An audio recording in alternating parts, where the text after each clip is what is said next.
Yeah, it's your boy Danny J. Quick, and I'm here with Kyron Silva. And we want to thank you for joining the Four Tales podcast. I want to know what it is Quick is trying to say. We're about to talk some comics and get a little bit controversial. Everything from indie books to movie deal level commercial. With no rehearsals when we converse to coerce you. And then we do the quick takes and try to get to the person. So join us and get your comic book a few more sales once a week wherever you pod. It's Four Tales. Once a week wherever you pod. It's Four Tales.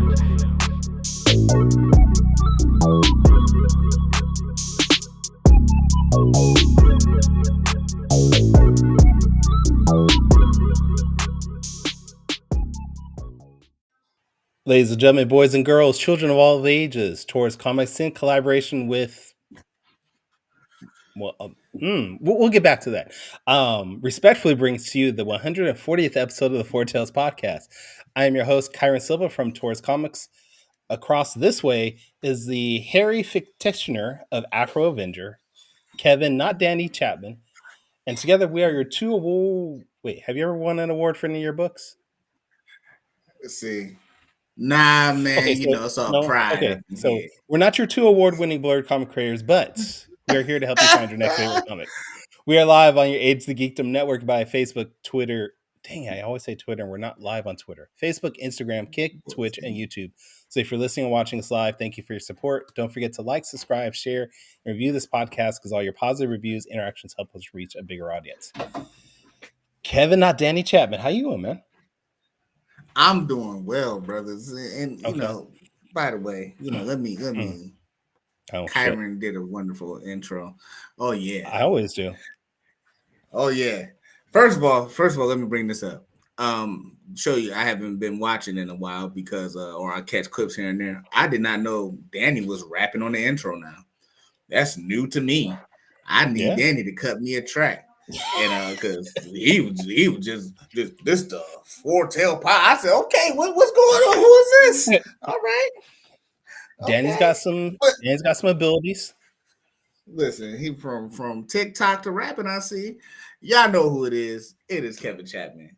This ain't the Four Tales podcast no more because Danny not here. This is two black dudes with glasses. We are back, officially in return. Yeah, I told you, Javon, if you're watching, I'm back. This is my time to shine. Oh, this is about to be a wonderful hour for me. Oh, yes. Back on the net. Who'd have thought? Let's go. All right, so how you doing, Kyron? For our listening audience, Danny J. Quick is not here today. He had a family situation he had to deal with. I have a guest co-host in the name of Kevin Chapman. For anyone that's not familiar, like me, Tony Clapper, I think Tony Clapper might not be familiar with you, but give us a brief rundown of who you are calmly, Mr. Chapman, and what you work on. And Tony, I will check my inbox after the show. Yes, Tony is familiar with me. His new characters that he's, showing in 5-star, I help design. I am Kevin Chapman, the creator, artist, and writer of the 11-issue running Afro Avenger issue 12. Oh yeah, we definitely go back. Coming sooner rather than later. And I've been on this show how many times, Kyron? Just so just check my records. I gotta go back and look at that. It's been, you were actually, if I'm not mistaken, you were one of our top 5 guests at the time. Last time I looked, so yeah, I have to go back and check the numbers on that. Yeah, I was, man. But it's good to be here, man. In a hosting capacity, I'm gonna keep my usual antics down to 10.5. So out of 10. So wait, at 10, is it 8 or a 10? Which one is it? It's a 10.5 out of 10. I'm gonna keep my antics down to a 10.5 out of 10. Okay. All right. Yeah. Okay. But I'm gonna keep professional though. Why? Danny never does. Keep professional. What up, Brad? Brad Arnie in the chat. Just to let you guys know, there is 3 more days left for the Beam Awards. Nominations started October 1st. But you guys have up until November 3rd, which is this coming. Oh, wait, no. Yeah, November 3rd is the last day. So that's this coming Sunday. So if you want to put in your nominations, you can. Then starting November 4th, we're going to start voting for the top 5. From there, like we mentioned before, those top 5 vote getters will be placed in front of our judges to determine who the winners are, and we will announce those at the end of November. So go to fourtailspodcast.com and get your vote in. What? So can you enter a name that's probably not on the registration? Yeah. The vote. As the only requirements are that is the person that you're nominating has to have had work created this year. Actually, from November 1st, 2023 to November 1st, 2024. They've had to have some work produced in a physical or webcomic form. That's the only really requirement. So if you maybe made a webcomic, like my favorite, Beware a Toddler, you can nominate. Okay. All right. Cool. All right. Yeah.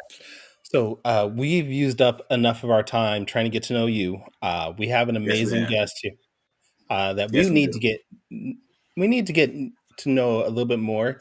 His name is Eddie Lema, creator and writer and artist, if I'm not mistaken, of End of Zed. Is that correct? Yes. End of Zed. Yes. That's my background. I'm a graffiti artist, and a lot of the conceptual, especially in particular the character design, I created all of that. But I need a sequential artist because I'm certainly a good artist, but not good enough to be a sequential artist. So I had to hire a team for that one. Nice. Oh, okay. All right. So we got a little bit. Where did? Oh, go ahead. I'm sorry. No, go ahead and start off.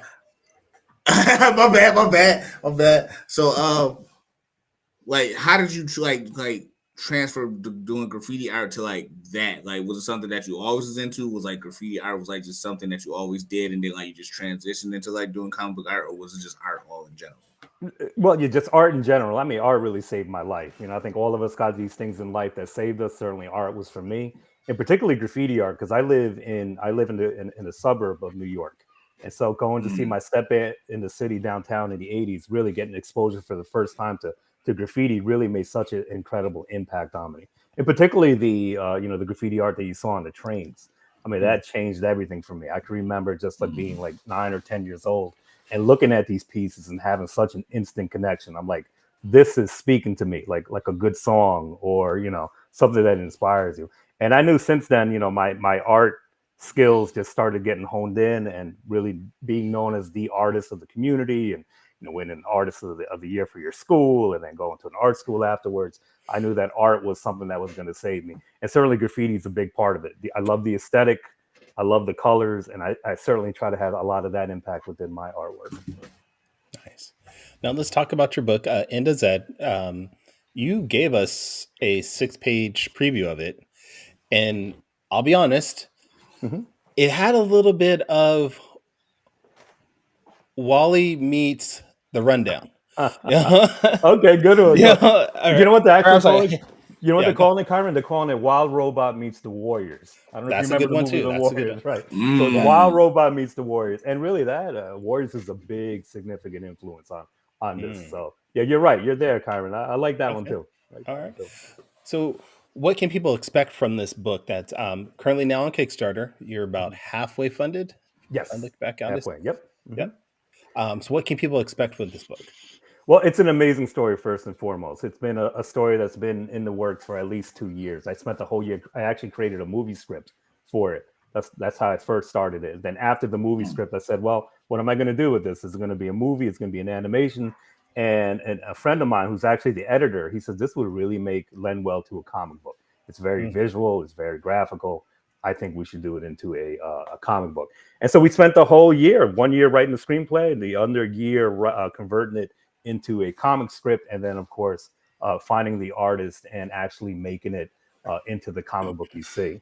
So End of Zed is really, it's a fish out of water story. It's a story about a robot who at the time doesn't know, but his name is Zed, and he lands in the South Bronx in 1982. And the South Bronx in 82 was one of probably the most tumultuous time in the city's history in New York. Not only did it see the beginning of the birth of the crack epidemic, but it also saw the positive side of the birth of hip hop, which, as you know, ushered in, new music, new art, new fashion. So this is his backdrop. He lands with no memory. He's badly damaged, and he has to navigate through this. And ultimately, he'll find out that there's an origin story he has here, but he'll also find out what his purpose is. So, they tell you to write what you know, and certainly a lot of him is within me in this story. As I was telling you before, certainly art was a big part of my life. And in his case, he's damaged. He has like no sight. He's got no hearing, basically, and he's got no memory. So when he hits one example, when he hears hip hop music for the first time, when he hears of a block party, that's the first time he hears the music. And these are the elements that heal him. And so it's a lot about healing and a lot about programming. So yeah, it's an amazing story. And I'm great assuming that section you're talking about when he's first listening to hip hop is this right here that we're looking at. That's actually, well, some of the top one there, that's a flashback that he has during this, all of this. And then that's the DJ. So it's an interesting story. It's on page 6. I didn't give you part of the preview. But when he, something happens where he's badly injured and he looks across the courtyard and he sees these bright lights pop up. And he has no idea what it is. So when he looks closer, he sees a silhouette of a man that it looks like he's got a helmet on like his. And so he says to himself, okay, I know what I'm here for. I'm here to rescue this dude. I'm here to rescue this fellow robot and get the hell out of here. But as he gets closer, it's not a fellow robot. It's actually a DJ with an afro whose afro is the size of his helmet. And so he sits back and he starts listening, and he ends up finding out this is actually a block party. And the DJ sets off the block party. And yes, he starts to learn real quick about the power of music and how it heals him. Dig it. I see from the preview pages I got, first and foremost, like the art stand out tremendously. Like I love the art. My vibe I kind of got from it was like Johnny Five in the Bronx from Short Circuit. Yes, and that's and like that was like the first like kind of vibe I got from it, and it gave me real. Was like what inspirations kind of went into Zed? Like what was some of the things that kind of like helped build out Zed? Kyron, I already know what you're shaking your head at. I don't know what that is.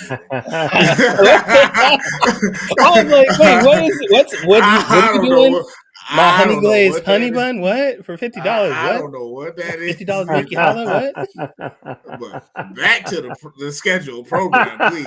What was some of the things that inspired to put into the character Zed himself? Like, what were some of the things that kind of like led up to like that creation? Yeah, well, I mean, growing up in the 80s and certainly being a Star Wars baby, Star Wars had a super big impact on my life in terms of sci-fi, and in particularly robots. I think there's a connection with robots I've always had, from R2-D2, C-3PO, and all the way down. And so I always knew that, like, it's interesting that, I always thought as a kid, for example, what would an alien do if they spent the day with me? What would they ask? And that's exactly what's in the story. When he lands, the only thing that he has working for him is like a little CPU that's in his head. And when he looks at something, it kind of defines what it is. So the first thing he sees is this guy who's really like a crack addict, and it's such a negative view. And that's his first human he ever sees. So it goes over, his computer goes over and says, this is a human. And they're the dominant species of this planet. They make art, they make this. And that's his perception of what a human is. And then what goes down next, he sees a crack deal. And so it puts a focus on the money and goes, this is currency. This is what people use on this planet, for trading and resources. And then it goes on to the crack veil, and the computer ends up telling him, well, this is what humans use to get high, to get themselves to a higher state. And so now he sits back and goes, oh my gosh, how could a human do that to another human? How could they sell this? So right off the bat, he's getting a lot of perceptions of what this world is based on, what this computer tells him. So I really wanted to dig into that too, in terms of programming. I wanted us to think about, who was it that programmed us, right? When we were little kids, our parents, we looked out through the lens of our parents. They told us what was bad, what was good, and so forth. And then as we got older, certainly the media took over. The media told you what was good and what was bad. But ultimately, at some point in our life, we have to kind of come to our own conclusions of what we're seeing, of what is good and what is bad. And so I definitely wanted to explore that with the End of Zed. He's got a lot of these things coming his way, a lot of things he sees on face value. He gets a lot of things that he gets from the computer that tells him what he sees. But ultimately, what is it that he really sees, both in the negative and in the positive? So it's really great in terms of the story, because that's going to help with the story arc as we continue going on. As we see, he's going to have to make some decisions where, some humans' lives are at hand. And we're going to see firsthand how he feels about humans and Earth, for example. So it's pretty deep. It's very historical as well. A lot about New York City history. I love New York. I know we were talking earlier about sports and things like that. I can't express how deep my love for is for New York City culture and everything. So there's a lot with that as well too. Now this is issue 1. How many issues do you have planned for this series? There'll be 4.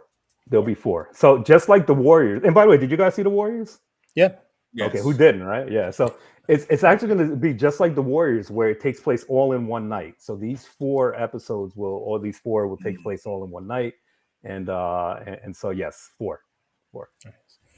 So with the title of End of Zed, is it safe to assume, without giving away too many spoilers, that by issue Sure. 4, Zed is no longer with us? No, I think End of Zed is really perfectly the theme of the story. And what does that mean? If you notice on the cover, you see him running, and that's really what this is. This is a run for him.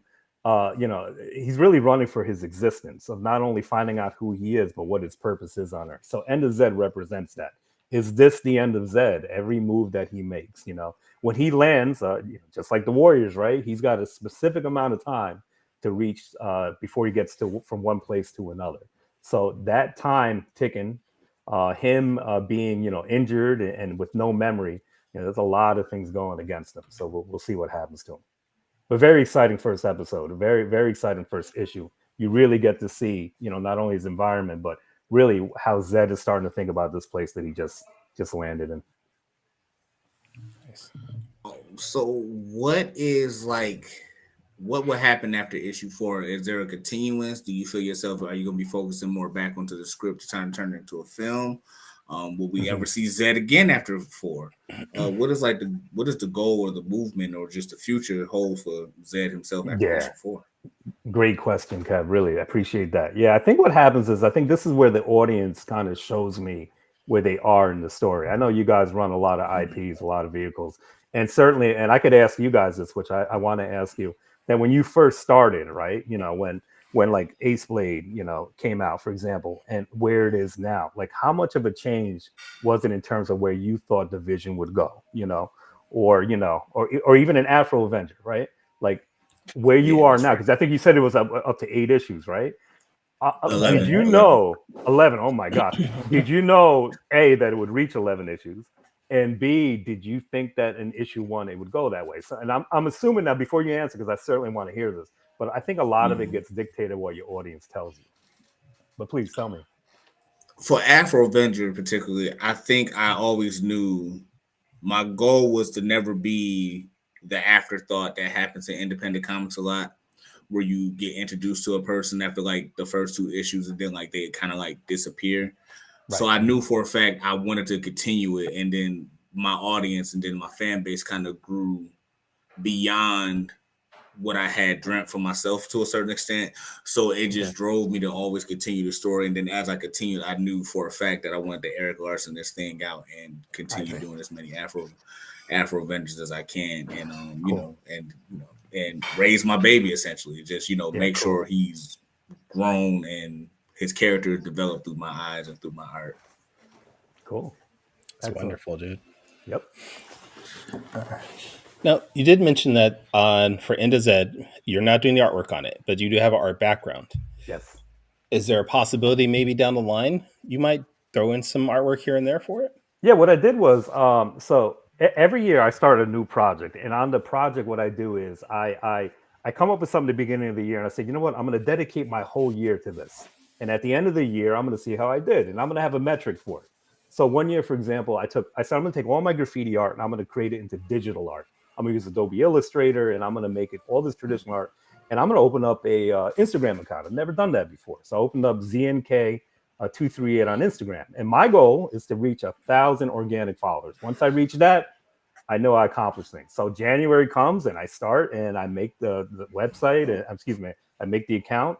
And what an amazing experience. Not only meeting all the writers, meeting all the graffiti people, but helping people along the way to get their works vectorized and digitized. And I went way over 1,000 by the end of the first year, and it felt great. And within that first year, I actually created the comic, which at this point was called ZNK 238, not Zed. And what it was, I drew the first couple of panels of it. So you see it there. You'll see my my artistic work, which isn't bad. Listen, it has impact to it, but certainly I knew how much work I put into this, and particularly with the script, that I needed a good sequential artist. And thank goodness I did. And also needed someone too that was good with colors, because like I told you guys, this takes place all in one night. So I had to be real sensitive that the colorist was really good with colors, and particularly at night. You know, as you know, colors look different at night, and you can emphasize colors when you're there in shadows at night, as opposed to if there's something shiny at night. So those are the things that help me. But this was an amazing experience. I appreciate it. Yeah, and there goes some of Zed, how we first look like. Yep. Very nice. Yep. Now, how much of the change from ZNK did you have input on to becoming Zed, or was that mostly a lot of just working with your artists, or how much was just you hands on? Yeah, well, Kyron, you probably know better than anyone. As an artist, that it's very hard for you to let go. When you create something, and especially when it's personal, it's very hard for you to kind of let go of what you're designing. So, for his character design, for example, it took me about 4 months to do, and I knew exactly how he had to look like. He needed to have a big head. He needed to be a robot that looks as though he had some history here. So he couldn't come down looking like Voltron or one of the Transformers. He needed to be very simple, right? And he also needed that little ball on his head, like his little remote control unit thing, which is very synonymous with like robots from like the 40s and the 50s. Because in the story you're gonna find out that this dude had a really big connection, and also he had to have like a really big head and a small body, kind of toddler-like, because I wanted you to feel as the reader that he's in trouble, that like a kid, he's lost and he's in danger. So all of those things I needed to hit on the mark. And so that was the hard part, is trying to deal with an artist who would be willing, A, to work with me, and B, to know that my vision is concrete, and it needed to be that way. And thank goodness I did. I found two amazing artists that did.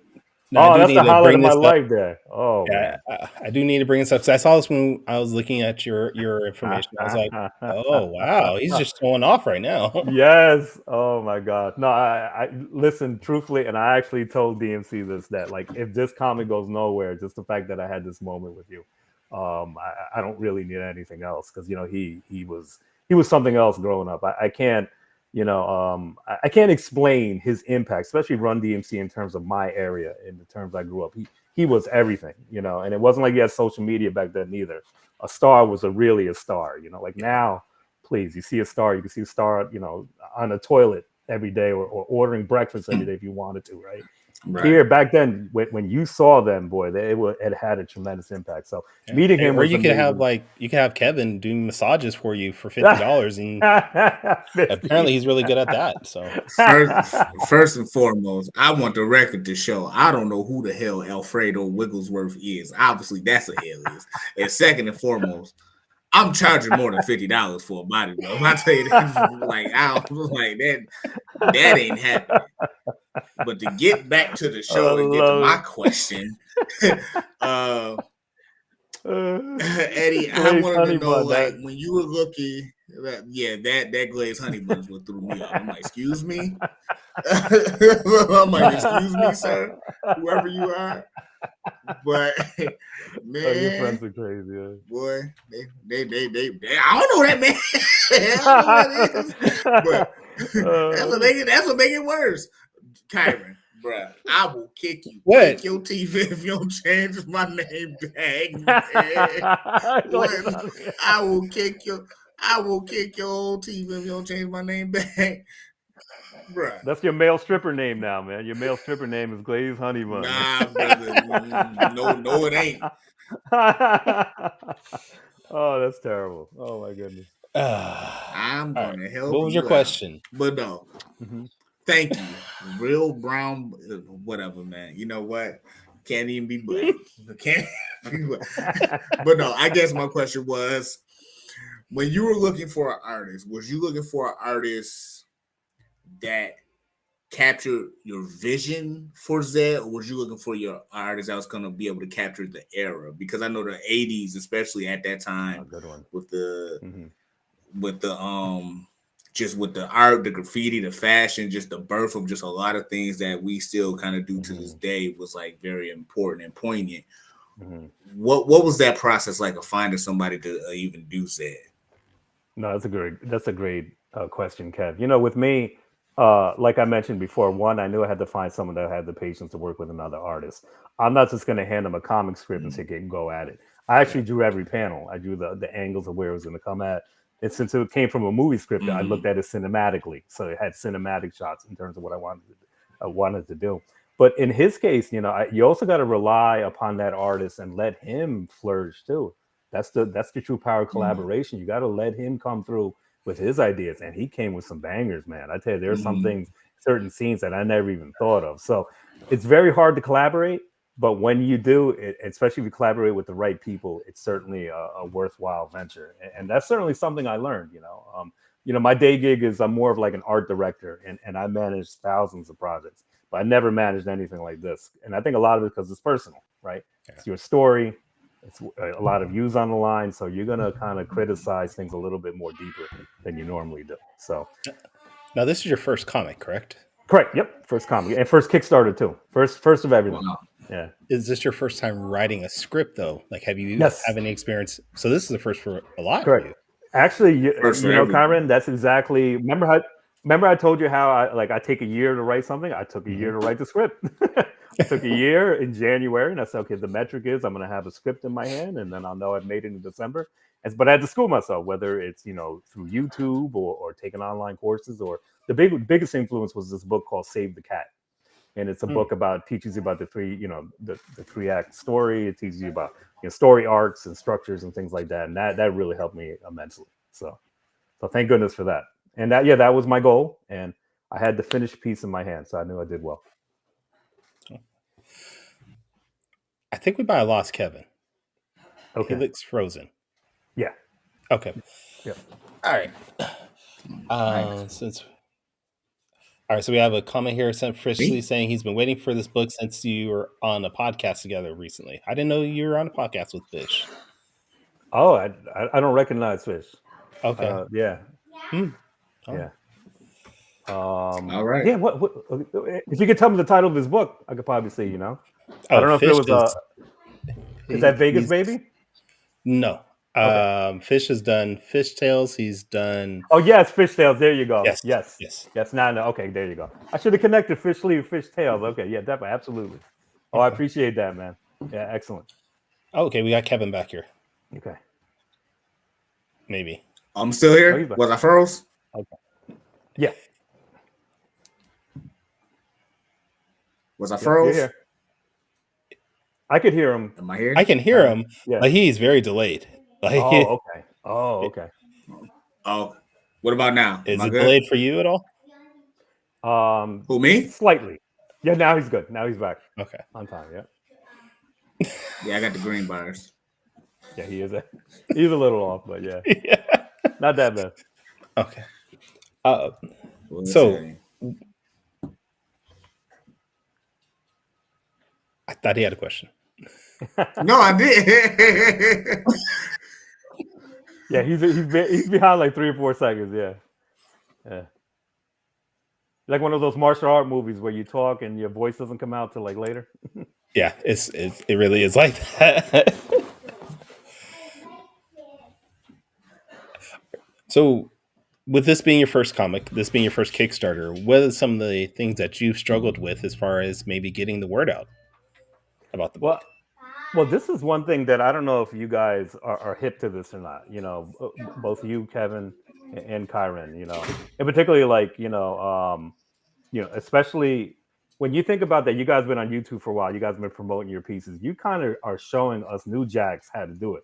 You guys are showing us how to promote. You guys are showing us how to create an experience. You're showing us, how to create a Kickstarter. So I am very honored in the sense that people before me has shown me kind of like how to do it. So that certainly helps. Marketing is tough though. That's certainly, that's tough for any field or any product for that matter. So, and particularly this one, right? This isn't your regular capes and tights story, right? It's a story that's pretty specific. And, certainly I got those in the hip hop world who dig it and love it and they're appreciating it. But trying to cross over to a general audience has been somewhat of a tricky thing. But it's happening. It's happening. But it's happening a little slower than I thought it would. A little slower than I thought it would. So it's tough. It's a tough grind. As you can see, I'm halfway there, but still, got a couple weeks coming up. I'm a little anxious that we got election next week coming up, and I don't think anyone's going to want to maybe. I don't think people may not want to hear about comic books during that week. So I feel as though I lost a week for that, and then of course you got Thanksgiving coming up, pretty soon. So I feel as though I really need to hustle to get this completed, because I'm really hoping that the campaign's successful, and then we can get this thing rolling, because there's so much to do with this IP. So much to do.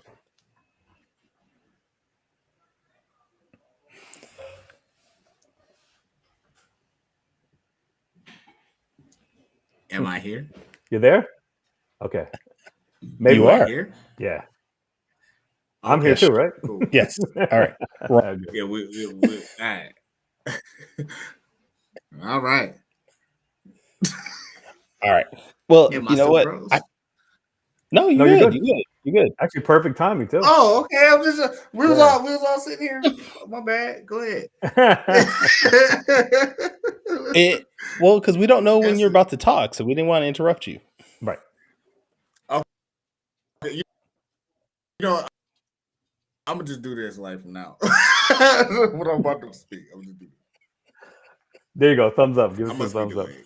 Well, no, this is the perfect time though, because this is now the moment where we want to do quick It must takes. be a bad delay. But I think he froze again. Okay. All right, I might have to do quick takes on my own because Okay. he definitely looks frozen. Mhm. You did say you've seen some of our episodes in the past, so if anyone has never heard our show before, quick takes is a rapid fire session where you're going to get 45 seconds to answer some questions originally that Kevin wrote, and he was going to deliver to you, but I don't think he'll be able to do that right now. Okay. So let's go ahead and do quick takes anyways. Oh, screen.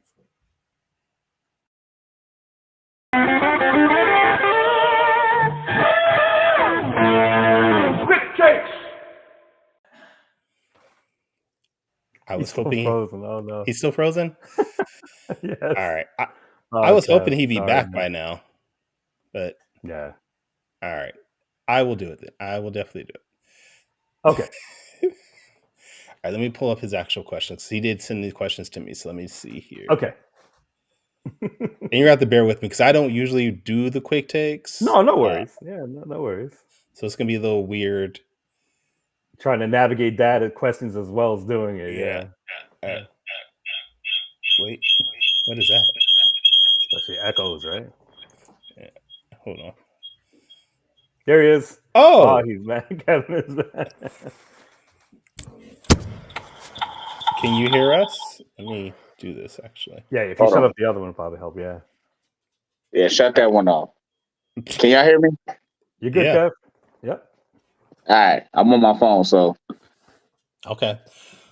Well, we're going to do quick takes brought to you by Gemini Supplies. If you want to go to Gemini's website and get some mailers, you can get 10% off by using the code AceBlade. But Kevin, since you're back, we're going to do quick takes, so you can start whenever you are ready. I don't even know my questions. Hold on, so send me the question in private so I can have it. Oh, Right. man. Oh, Yeah, see, technical difficulties, but we're gonna make it work. all right. Here, how about I do this? I just put it on the screen and you can just read it then. There you go. There you go. Okay. All right. Bet. Can you read that? Yes, I can. All right. So Eddie, they call them quick takes, but since I'm here, we're gonna call them chaps asks or whatever. But question number one, we're gonna start you Don't off say with a chaps little heat. ass. That sounds wrong. Yeah, it does. But anyway, since you said End of Zed is in the 80s, and 80s Sure. was the start of hip hop. My first question to you would be, which rap era do you consider is better, the 80s or the 90s? Okay. Excellent question. I guess we got to define better. More influential or which sold more, right? So I would say Yeah. what was more influential, certainly the 80s, right? Everything that came from, you don't have no 90s without the 80s. So the influence of, Run DMC, even the original rappers, African Bambaataa, for example, all his beats and everything that transferred into the 90s. But then again, you got the 90s, I would say they were more influential, but the 90s certainly made their bank off it, right? The 90s, you started, especially when you got the West Coast rappers coming in play, then it just took a different complexion. Okay. That's a good answer. That's definitely a good answer. I'll take that. Yes. I take that. See, My quick takes better than Dan. You know, my questions make sense. You know. Moving on to question 2. So, if you were to ever have any artist on your book, who would it be? I know you probably selected a great person. You included as a great artist from the I've seen on your page. Looks very great, very well done. I love your art. But if you could pick somebody out there that's like in the realm of just fame or just untouchable or goats or whatever you want to call it, who would you have do your book and why? Well, if you look at my variant cover, there's an artist called Harrow, all right? Originally from New York, but now he's on the West Coast. He created my graffiti variant cover, and he's already got a couple of comic books out. If there's anyone that I wish could have done it, would have been him, if not for my original artist. His aesthetic is just like you would find in the 80s graffiti hip hop scene. So absolutely, Harrow. Please look him up on Instagram. An amazing artist. Amazing artist. Definitely gotta check them out because the art, like I said, looks amazing. All right, question 3, Kyron. Why do you think Zed can beat Ace Blade? Well, it might not happen. Not at this stage. At this stage, you can't beat him because he's damaged. He's got no memory. But where he will end up in 4, my goodness, I don't know if Ace Blade can deal with some of his powers that he has, which I can't reveal them all. But he has this one which is kind of like a sound wave that comes from his headphones, and so that'd be a good one. So why do I think Zed can beat Ace Blade? We're talking in a fight, right? Oh yeah. In all out brawl, Ace Blade is like tied to the ground, no weapons, nothing. Like Zed can just haul off and like mud stomp him. Like, why do you think Zed could beat Ace Blade? Because of his metal. There you go. Because of the properties of his robotic metal, that ultimately will be what happens at the end. We'll get him over. Okay, we'll take that. We'll take that. Ace Blade loses by 100 to Zed. Got it. Got it. All right, Danny. Question number 4, Kyron. Who, if you could, cast as the voice of Zed for your Zed feature film? Man, when I was writing him, I kept thinking for some reason James Earl Jones, right? The voice of Darth Vader, right? Wow. Right. But a little bit of a younger James Earl Jones, I was thinking, But that's a good one. Who could cast the voice of him if it's not James Earl Jones? It would have to be a deep voice, but yet not too old. I'm gonna have to get back to you on that one. I can do it. There you go. I'll do it. Just like that. There you go. What was that? That's how it feels after I got my $50 massage. Hey, it wasn't from me. I keep telling you that. I don't know where we can count that from, bro. I'm gonna have to do some taking on whoever this Alfredo Wigglesworth is. I gotta find out who that is and mud stomp him immediately. All right. Question 5, Kyron. Danny does this show called Top 5 Live, on his other podcast of his other jobs or other things that he do on top of his other things. And, where they ask each other their 5 favorite things, top 5 from, best to worst, worst to first, whatever you want to call it. Okay. I need you, Eddie, to give me your top 5 robot movies. Wow. Okay. Here we go. This is going to be a good one. The one with Will Smith, AI. Was it? iRobot? Was that the title? iRobot? Yeah, iRobot. That's definitely a dope one. Star Wars, of course, you got the quintessential robots that do it all. I'll give you one, and it's not really robot-like, but it's an AI that's like a robot. You ever hear a movie called Her with Scarlett Johansson? Yeah. And and Joaquin Phoenix? Yep. That's exactly, in terms of it gives you the kind of gives you a glimpse of what the future could look like. That's definitely one of them.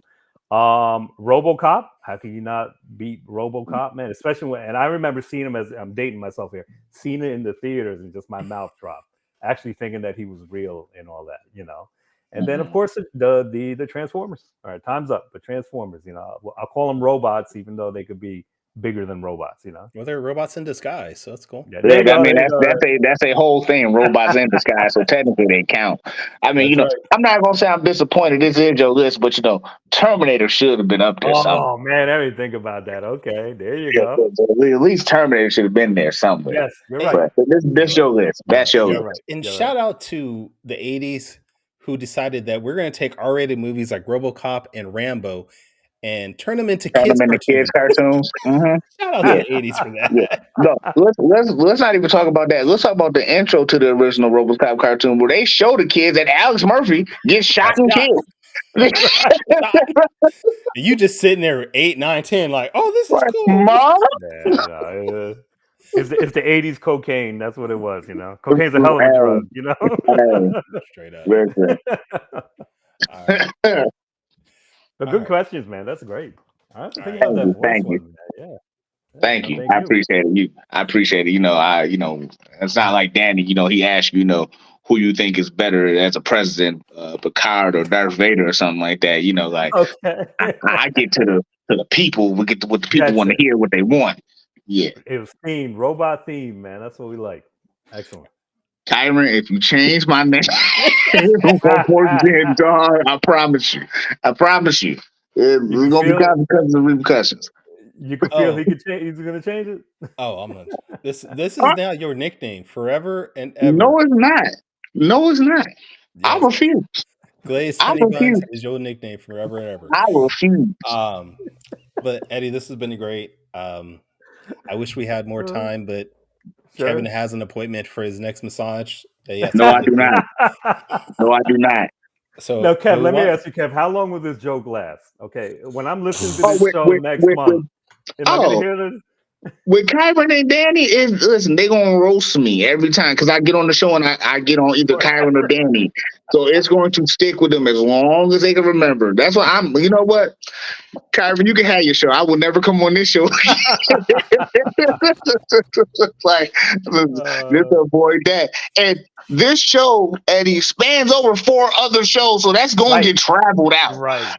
So thanks, Kyron, for even putting it up there. Oh, thank you, Alfredo. Wigglesworth. Forever. I love it. All right. No, but we do want to make sure that people follow you, Eddie, and keep track with your Kickstarter. I've been putting the Kickstarter link in the chat, but it'll also be on our podcast page. But where can people maybe follow you and your quest, your Instagram, any social media that you feel like people should maybe check out?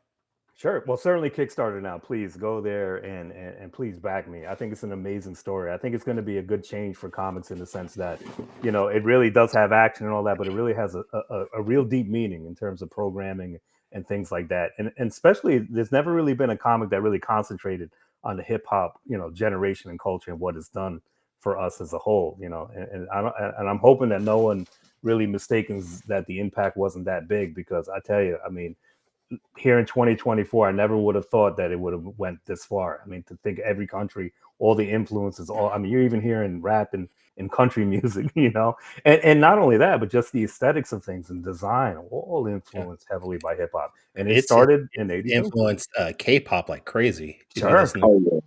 Sure.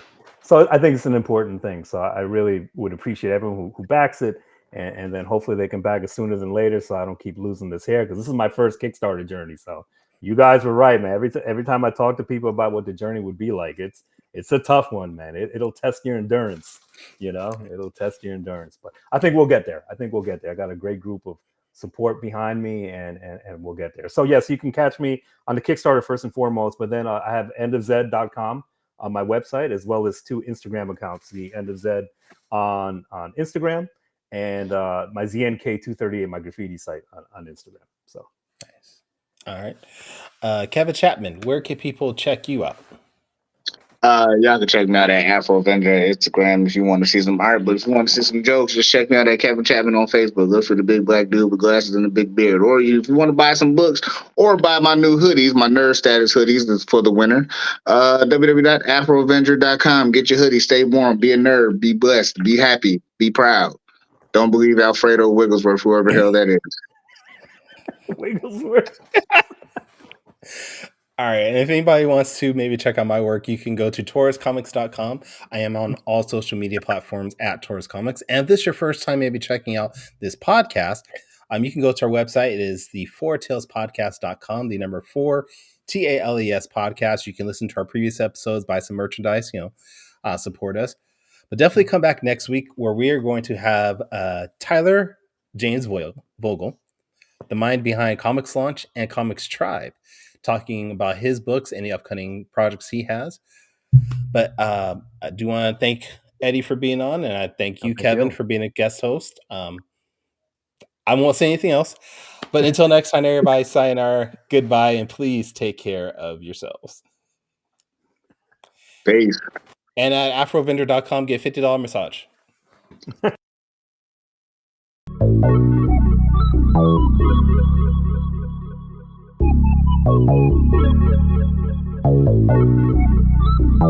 want to know what it is Quick is trying to say.